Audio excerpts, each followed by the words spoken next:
आपके घुटनों का दर्द, पैरों में सूजन, सुबह उठते ही जकड़न, ये सिर्फ बढ़ती उम्र की वजह से नहीं हो सकता। हो सकता है कि आपका शरीर इस समय हाई यूरिक एसिड से चुपचाप नुकसान झेल रहा हो। और सबसे डराने वाली बात, बहुत से लोग रोज ऐसे खाने खा रहे हैं जो बिना पता चले यूरिक एसिड बढ़ा रहे हैं।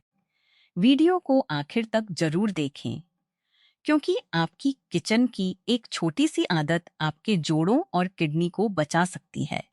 क्या आपने कभी सुबह उठकर पैर की उंगलियों, घुटनों या टखनों में दर्द महसूस किया है? शायद आपने सोचा होगा कि ये कमजोरी है, कैल्शियम की कमी है या बस थकान है। लेकिन आजकल भारत और पाकिस्तान में यहाँ तक कि 20-30 साल के युवा भी हाई यूरिक एसिड की समस्या का सामना कर रहे हैं।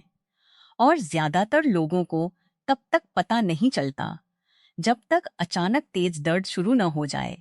जरा अपनी रोज की लाइफस्टाइल के बारे में सोचिए। देर रात चाय के साथ बिस्किट, भारी बिरयानी, मीठे ड्रिंक्स, तला भुना खाना, लंबे समय तक बैठकर काम करना, कम पानी पीना, टेंशन, खराब नींद और लगभग कोई फिजिकल एक्टिविटी नहीं।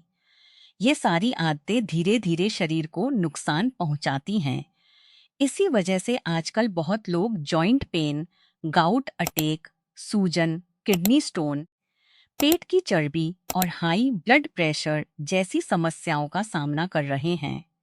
लेकिन रुकिए, एक ऐसी चीज है जिसे लोग बिल्कुल नुकसानदायक नहीं मानते, और वही चीज रोज रोज यूरिक एसिड को बढ़ा सकती है। और नहीं, ये सिर्फ रेड मीट नहीं है। तो आखिर ये यूरिक एसिड होता क्या है? यूरिक एसिड एक वेस्ट प्रोडक्ट है जो शरीर तब बनाता है जब वो प्यूरिन नाम के तत्व को तोड़ता है। ये प्यूरिन कई तरह के खाने में पाए जाते हैं। आमतौर पर किडनी यूरिक एसिड को यूरिन के जरिए बाहर निकाल देती है। लेकिन जब शरीर ज्यादा यूरिक एसिड बनाने लगता है या किडनी उसे सही से बाहर नहीं निकाल पाती, तो ये शरीर में जमा होने लगता है। समय के साथ ये छोटे छोटे क्रिस्टल बनाता है जो जोड़ों के आसपास जमा हो जाते हैं, और यहीं से दर्द शुरू होता है।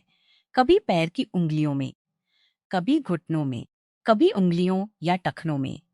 और अब सुनिए सबसे चौंकाने वाली बात, बहुत लोग सिर्फ मांस को दोष देते हैं, लेकिन मीठे कोल्ड ड्रिंक्स, पैकेज जूस, ज्यादा शुगर, तला हुआ खाना और पानी की कमी भी यूरिक एसिड बढ़ा सकते हैं।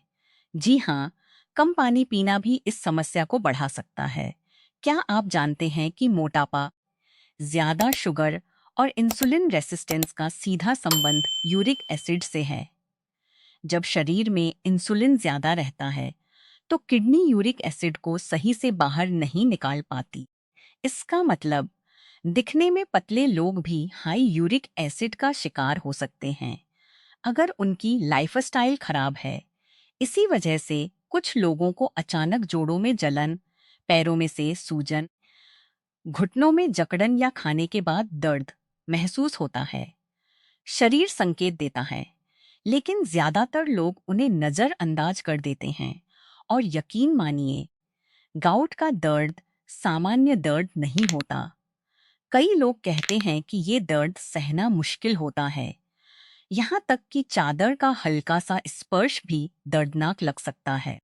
अब आती है सबसे खतरनाक बात, हाई यूरिक एसिड सिर्फ जोड़ों को ही नहीं, बल्कि समय के साथ kidney stone, chronic inflammation, high blood pressure और मेटाबॉलिक समस्याओं का खतरा भी बढ़ा सकता है।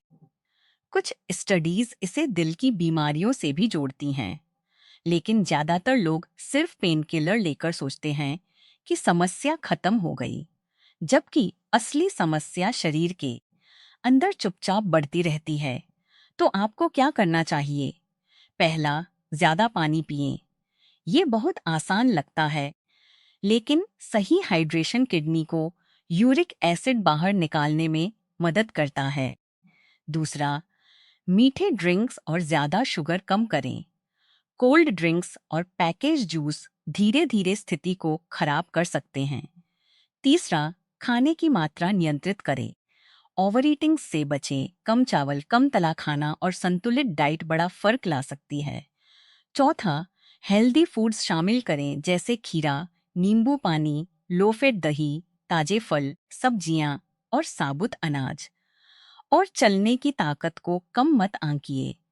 रोज 30 मिनट की वॉक मेटाबॉलिज्म, वजन और ओवरऑल हेल्थ सुधार सकती है।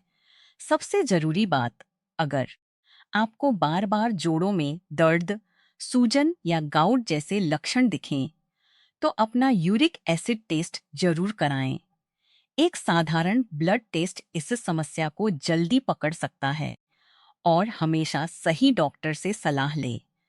खुद से दवा लेना कभी कभी नुकसानदायक हो सकता है। ज्यादातर लोग यूरिक एसिड को तब तक नजरअंदाज करते हैं जब तक दर्द असहनीय न हो जाए। उस पल का इंतजार मत कीजिए।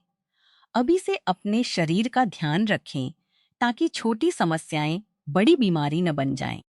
अगर आपको यह वीडियो मददगार लगा तो चैनल को सब्सक्राइब करें ऐसे ही आसान हेल्थ वीडियो के लिए।